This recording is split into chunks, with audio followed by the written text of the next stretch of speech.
সুপ্রিয় শিক্ষার্থীবৃন্দ, আশা করি তোমরা ভালো আছো। আমরা বেশ কিছুদিন পরে আজকে ক্লাসটা নিতে এসেছি। মাঝে আমার ব্যস্ততা থাকার কারণে নিয়মিত ভিডিও আপলোড দিতে পারিনি, তো এখন থেকে আমি আবার তোমাদের জন্য নিয়মিত ভিডিও আপলোড দিব। আজকে ক্লাস নিতে এসেছি 2023-24 সেশনে আধুনিক পদার্থবিজ্ঞানের সূচনা অধ্যায় থেকে বিভিন্ন বিশ্ববিদ্যালয়ের যে কোশ্চেনগুলো আসছে, অর্থাৎ বাংলাদেশের যে পাবলিক বিশ্ববিদ্যালয়গুলো আছে সেই পাবলিক বিশ্ববিদ্যালয়ে 2023-24 সেশনে পদার্থবিজ্ঞানের আধুনিক পদার্থবিজ্ঞানের সূচনা অধ্যায়ের যে কোশ্চেনগুলো আসছে সেই কোশ্চেনগুলো সলভ আমরা এখন দেখে নেব। হ্যাঁ, আধুনিক পদার্থবিজ্ঞানের সূচনা। তো চলো আমরা আধুনিক পদার্থবিজ্ঞানের সূচনার যে কোশ্চেনগুলো আসছে সেটা সলভ দেখব। প্রথম কোশ্চেন যেটা ঢাকা ইউনিভার্সিটিতে আসছে 23-24 সেশনে, ঢাবি 23-24 সেশন, বলছে একটি ধাতুর উপর সবুজ আলো আপতিত হয়।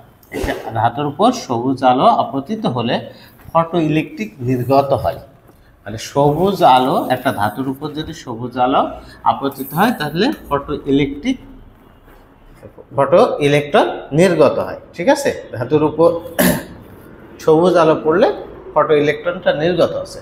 নিচের কোন বর্ণের আলো আপতিত হলে এই তল থেকে অবশ্যই ফটো ইলেকট্রন নির্গত হবে। মানে স্পেসিফিক বলেছে সবুজ আলোর জন্য একটা ধাতু থেকে ফটো ইলেকট্রন নির্গত হয়। তাহলে নিচেই অপশনে যে বর্ণগুলো আছে এর ভিতর কোন বর্ণের জন্য ফটো ইলেকট্রন নির্গত হবে সেটাই কোশ্চেন। আমরা জানি রং 7 প্রকার। রং হচ্ছে বেনি আসহ কলা। ঠিক আছে, আমরা যে 7 প্রকার রং, বেগুনি, নীল, সবুজ, আসমানি, সবুজ, হলুদ, কমলা ও লাল। এখন তরঙ্গ দৈর্ঘ্য, এটার তরঙ্গ দৈর্ঘ্য সবচেয়ে বেশি। তরঙ্গ দৈর্ঘ্যটা বেশি, তরঙ্গ দৈর্ঘ্য এটার বেশি, আর এটা হচ্ছে কম, এদিকে কম। তার মানে লাল আলোর তরঙ্গ দৈর্ঘ্য সবচেয়ে বেশি, বেগুনের হচ্ছে সবচেয়ে কম। এখন এখানে বলছে সবুজ আলোর জন্য, এখানে কার জন্য? এই সবুজের জন্য ফটো ইলেকট্রন নির্গত হবে। তাহলে এর থেকে কম তরঙ্গ দৈর্ঘ্য যে কোনো আলোর জন্যই ফটো ইলেকট্রন নির্গত হতে পারবে। তাহলে সবুজের চেয়ে কম তরঙ্গ দৈর্ঘ্য আছে, বেগুনে আছে, নীল আছে, আসমানি আছে। এই রঙগুলোর যে কোনো একটা থাকলেই সেখান থেকে ফটো ইলেকট্রন নির্গত হবে। লাল হবে না, হলুদের তরঙ্গ দৈর্ঘ্য বেশি হবে না, নীল, এই যে নীলের তরঙ্গ দৈর্ঘ্য সবুজের থেকেও কম, তাহলে অবশ্যই নীল আলোর জন্য ফটো ইলেকট্রন নির্গত হবে। ওকে, আমরা নেক্সটে চলে যাই। পরের কোশ্চেন বলছে এক্স রের একক কি? হ্যাঁ, বিজ্ঞানী রনজেন্ট এক্স রে আবিষ্কার করে, তো তার নাম অনুসারে এক্স রের একক হচ্ছে রনজেন্ট। ঠিক আছে, বিজ্ঞানী রনজেন্ট এক্স রে আবিষ্কার করে, তো তার নাম অনুসারে এক্স রের একক হচ্ছে রনজেন্ট। এক্স রের ব্যবহার আমরা জানি, হ্যাঁ, চিকিৎসা ক্ষেত্রে, তারপর চোরাচালান ধরতে বা বিভিন্ন পরীক্ষায় এক্স রে ব্যবহার করা হয়। সেই এক্স রের ব্যবহারটাও আমরা বই থেকে একটু দেখে নেব, প্রায় কোশ্চেন হয়। আচ্ছা, ঢাবির পরে আমরা জাবির কোশ্চেন সলভ করছি, অর্থাৎ জাবি 2023-24 সেশনের কোশ্চেন। 2 নম্বরটা জাবির বলছে একটি কণার গতিশক্তিটা এর স্থিতি অবস্থার শক্তি দ্বিগুণ হলে সেক্ষেত্রে কণাটির গতিশক্তি ভর স্থির ভরের কত গুণ হবে? বলছে গতিশক্তি ইকুয়াল টু স্থিতি অবস্থার শক্তির দ্বিগুণ। স্থিতি অবস্থার শক্তি ধরে নিলাম হচ্ছে ই নট, তার কত গুণ? দ্বিগুণ। ওকে, গতিশক্তি সমান আমরা লিখতে পারি mc² মাইনাস, আচ্ছা আমরা কমন নিয়েও লিখতে পারি, কমন নিয়ে লিখি, তাহলে এক লাইন গ্যাপ দেওয়া যাবে, m minus m not c²। ঠিক আছে, mc² minus m not c², সেটা হচ্ছে গতিশক্তি। তো ইকুয়াল টু কি m নট c², স্থির অবস্থার শক্তি, তাহলে mc² না হয় m নট c²। উভয় পক্ষ থেকে যদি আমি c² বাদ দিই, ইকুয়েশনটা দাঁড়ায় m equal to 2m not plus m not, তার মানে 3m নট। তাহলে সেক্ষেত্রে কণাটির গতিশক্তি ভর স্থির ভরের, গতিশক্তির ভর স্থির ভরের কত গুণ হবে? গতিশক্তির ভর স্থির ভরের এই 3 গুণ হবে, অর্থাৎ রাইট অ্যান্সারটা হচ্ছে 3। রাইট অ্যান্সার হলো 3 গুণ। ঠিক আছে, পার্টটা দেখো। জাহাঙ্গীরনগরের কোশ্চেনের একটা নির্দিষ্ট প্যাটার্ন আছে, অর্থাৎ ফার্স্ট শিফটে যে কোশ্চেন হয় সেকেন্ড শিফটে ঠিক ওই টপিক থেকেই কোশ্চেন হয়। হ্যাঁ, ওই টপিক থেকেই কোশ্চেন করার চেষ্টা করে তারা, অনেক ক্ষেত্রে জাস্ট ডিজিটটা চেঞ্জ করে দেয়। তো তারই ধারাবাহিকতায় পরে কোশ্চেনটা আসছে, দেখো এম নট স্থির ভরের কোনো কণার গতিশীল ভর এম। এম নট হচ্ছে স্থির ভর আর গতিশীল ভর এম আমরা জানি, এবং কণার গতিশক্তি স্থির অবস্থার শক্তির দ্বিগুণ। গতিশক্তিটা বলেছে স্থিতি অবস্থার শক্তির দ্বিগুণ, তার মানে আগের মতো ইকে ইকুয়াল টু 3 নট। এটা আমি বসাই দিই। গতিশক্তি মানে কি, M C square minus M naught C square, তার মানে M minus M naught into C square equal to 3, এটা কি এম নট সি স্কোয়ার। উভয় পক্ষ থেকে সি স্কোয়ার বাদ, আর M equal to 4 M naught, তার মানে ওটা হবে M equal to 4 M naught. কত গুণ? 4 গুণ। M equal to 4 M naught, বা যদি বলতো কত গুণ, তাহলে 4 গুণ হতো। ঠিক আছে, পরটা দেখি কি বলছে। রাবি 2023-24 সেশনে ভার্সিটির প্রশ্ন সলভ, অর্থাৎ রাবিতে আমরা চলে আসছে। বলছে স্থির অবস্থায় একটি কণার ভর এম নট সি বাই √2 বেগে চলমান অবস্থায় কণাটির গতিশক্তি কত? গতিশক্তিটা জিজ্ঞাসা করছে। হ্যাঁ, তো গতিশক্তি মানে কি, স্থির অবস্থার শক্তি এবং গতিশীল অবস্থার শক্তি, মানে মোট শক্তি থেকে স্থির অবস্থার শক্তিটা বাদ দিলেই আমরা গতিশক্তিটা পাই। আচ্ছা, তাহলে মোট শক্তিটা আগে বের করে দেবো। মোট শক্তিটা বের করবো, মোট শক্তি থেকে স্থির অবস্থার শক্তিটা বাদ দিলে আমরা গতিশক্তি পাবো।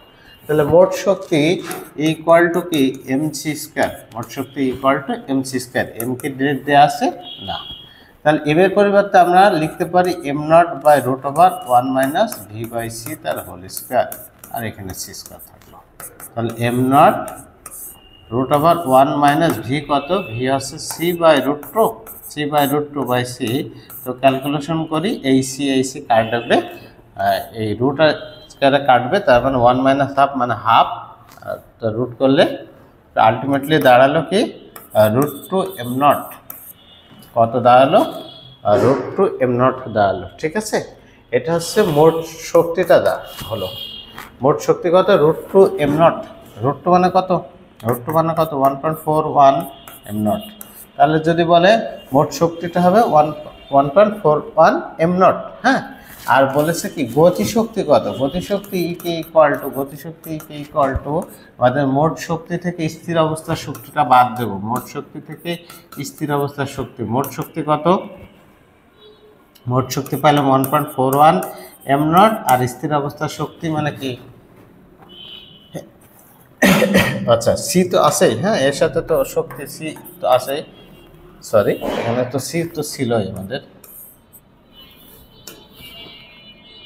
এম নট সি স্কোয়ার, আর স্থির অবস্থার শক্তি কি এম নট সি স্কোয়ার। হ্যাঁ, তো আলটিমেটলি কত হবে?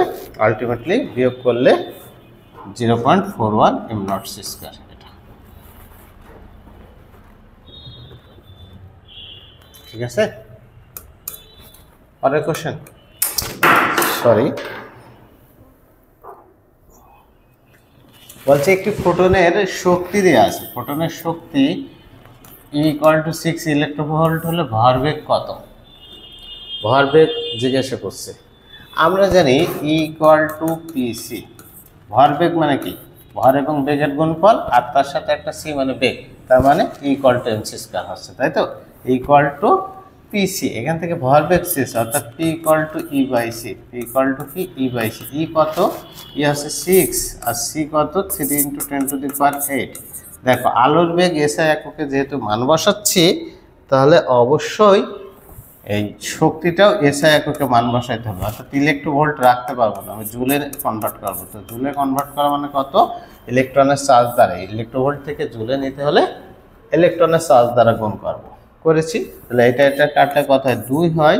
তো 2 দিয়ে এটার গুণ করলে কত? 1.6 কে 2 দ্বারা গুণ করলে 3.2 হয়, হ্যাঁ। ইন্টু পাওয়ারের হিসেব করি 8 প্লাস পাওয়ার 8 আছে, উপরে গেলে মাইনাস, অর্থাৎ 90 plus 8 10 to the power minus 27, ঠিক আছে। 10 টু দি পাওয়ার মাইনাস 27, অর্থাৎ রাইট অ্যান্সারটা হচ্ছে সি অপশন। সি অপশনটা হচ্ছে রাইট অ্যান্সার, ঠিক আছে। ওটা দেখি, বলছে কোয়ান্টাম তত্ত্ব কোন বিজ্ঞানী আবিষ্কার করেন। কোয়ান্টাম তত্ত্ব আবিষ্কার করেন কোন বিজ্ঞানী আমরা সবাই জানি, তাই তো। কোয়ান্টাম তত্ত্ব আবিষ্কার করেন ম্যাক্স প্লাঙ্কের কোয়ান্টাম তত্ত্ব। আলোর তরঙ্গ তত্ত্ব আবিষ্কার করেন হাইগেন, কণা তত্ত্ব নিউটন, তাই তো।